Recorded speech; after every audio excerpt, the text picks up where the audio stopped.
Hello, this is James D'Angelo and welcome to the Bitcoin 101 Blackboard series. Today we're going over how to get your money out of paper wallets and cold storage. Okay, again, they're really two of the same things. Both paper wallets and cold storage are a way of storing your private keys in some way that it's not online. In fact, the best way to do it is to actually generate these on a computer that never goes online and print up your private keys from there, okay? And then you can send to your public address, right? If you have a public address on here, if you have the public address somewhere, and you can send to it as long as you want. Then you can keep this in your safe deposit box or in a library book or somewhere, okay?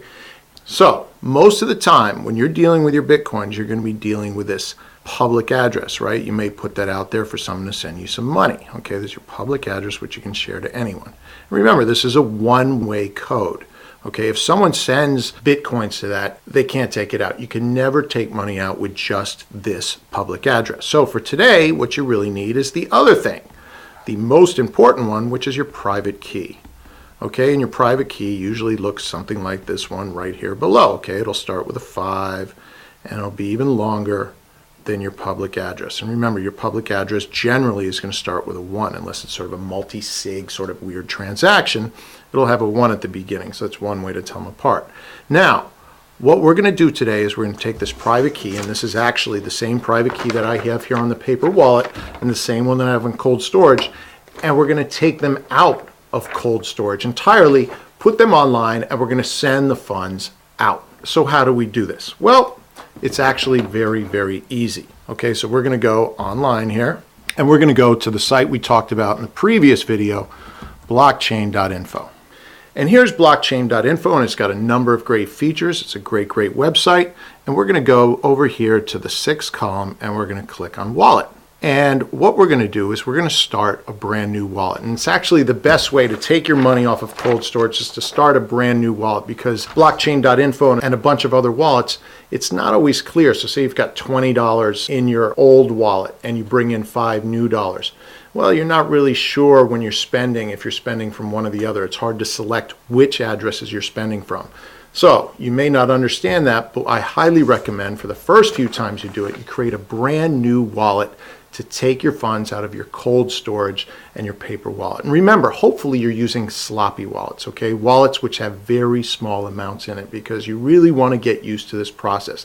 Do not be doing lots and lots of Bitcoins in these transactions when you're learning this, okay? Use 10 cents at a time. So here we go. We're going to go over here and we're going to say start a new wallet. So I'm going to do my address here, World Bitcoin Network, type in my password I use for all my sloppy wallets, and then I'm going to go and try and recognize this thing, and I'm going to hit continue.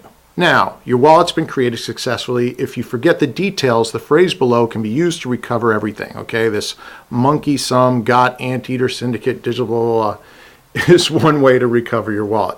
So you might want to copy that, and since I use sloppy wallets, I'm going to copy that and just stick that on my desktop. Do not save mnemonic on your PC or in your email drafts, write it down or print it, unless you're creating sloppy wallets, okay? You want to leave them all over the place. So if people find these private keys and these mnemonics and they drain funds from it, well, then you're learning that people are coming after your stuff, okay? One thing I love to do is leave private keys all over my computer or leave paper wallets all around my house and then add them all up into one watching wallet. And if the value is going down, I know that someone's coming after my stuff. That's called sloppy wallets. Very handy things to have. So do not save the mnemonic on your PC or in your email address. Write it down or print it if you're dealing with large sums of Bitcoin. Okay, anything more than $20, you probably want to store somewhere else. And remember, yes, people can break into your house and they can come get your paper wallets. You could put this into a safe deposit box. But for every person who's coming to break in your house and looking for your paper wallet, there's probably 20 million malware software hackers attacking your computer looking for Bitcoin keys.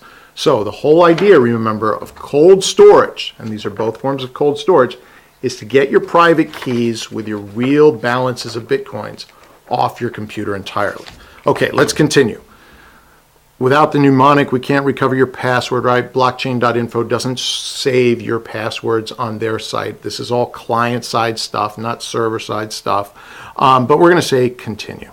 And now I've got my new wallet, right? I will go in here and I will type in my password. Voila, I've got a zero balance wallet. Perfect for taking stuff off of cold storage. Now I've got to set this up some way so that I can put the funds here. So somehow I've got to get my Bitcoins from this piece of paper or even a brain wallet or this USB drive into here. And the way to do that is to go to the fifth column over here, import export. This is importing and exporting private keys, okay? And we're going to click on that. And of course they give you their whole spiel about it. You can read through that, but we know what we're doing. We're going through, okay? And this is also where you can set up a watching wallet. A great feature is to have watching wallets. For all your sloppy wallets, you can put all the public addresses here and you can watch them all at once. So you could have 30 sloppy wallets all being watched in one blockchain.info wallet.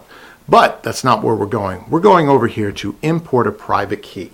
So now my big problem is I've got to get it from this piece of paper into this column down here where it says private key. Well, I could start typing. So here I've got 5KIQ. Well, gosh, this is a sloppy wallet, so I don't want to spend so much time doing that. So I actually go over here to QR Journal, this free little software you can download for your Macintosh. I'm sure there's some for the PCs.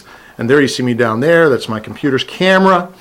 And again, you don't want to be doing this with real Bitcoin amounts because cameras talk to the internet, all that stuff. All right, but here we go. We're going to hold up our secret private code there and bam, thing recognizes it right away. So there's my private key down here. And I can just look to make sure it's the same. Yeah, it looks about the same. You'll know when you put it in and your funds are there, right? So I'm going to say close. I'm going to go back to my blockchain wallet, import private key, and I'm just going to paste that there. So add private key. And of course, that's the same thing you'd be doing with your cold storage. You'd have your private key in some way on here, and you just copy it and paste it right in. Well, this thing's done a great job. It's imported my private key. It's got my public address right there. So it's the same one down here, 18CDGTY. And it already knows the balance that I've had in cold storage, all right? This was never online. So we could do two things here, okay? One, and the thing they recommend, is to sweep your key, which is actually a great thing to do, okay? Sweeping keys means you just merely yank the funds out of this address so the funds are no longer in here and they go to your blockchain wallet.info new address that we had seen before.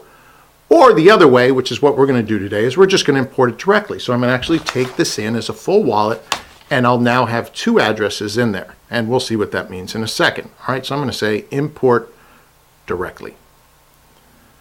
Added Bitcoin address. Wallet successfully synced with server. And notice now that my balance has jumped up to $4.92. So I had $4.92 in this little cold storage setup. Okay, so now I can go and I can send money. And remember, if you brought something in from cold storage, you don't have to wait for confirmations. Those are your Bitcoins already. I can start sending this out right away. And what I'm going to do, all right, I'm going to send it to the address which I didn't send any to in my previous video about making paper wallets and cold storage. And if you feel like grabbing the funds out, be my guest. I'm going to put $1 in there. And here's the address that I used in my previous video. And now I'm going to send, I'm going to send $1. So we type in $1. Make sure you don't type the amount over here in Bitcoins. Of course, I don't have enough Bitcoins to even send out one Bitcoin. And now I'm going to say send payment. Again, you don't have to wait. As soon as you take it in from cold storage, you can send it out because those Bitcoins are yours. You don't need confirmations. Here we go. Bam. And blip. Okay.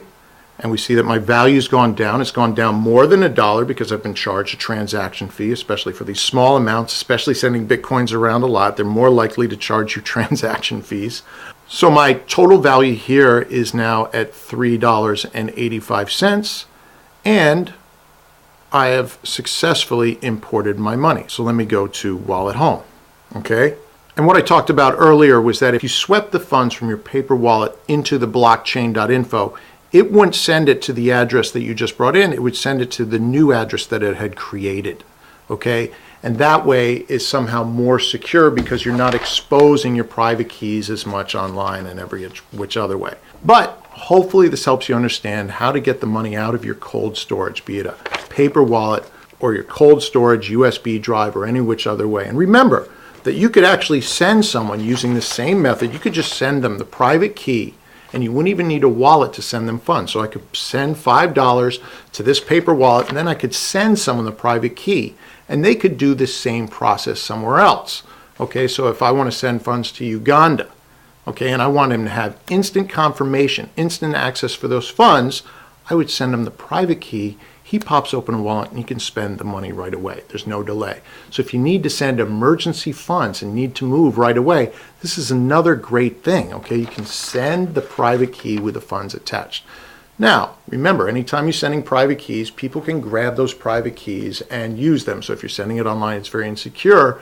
But for an emergency situation, say someone needs 20 bucks right away, it's a great way to go.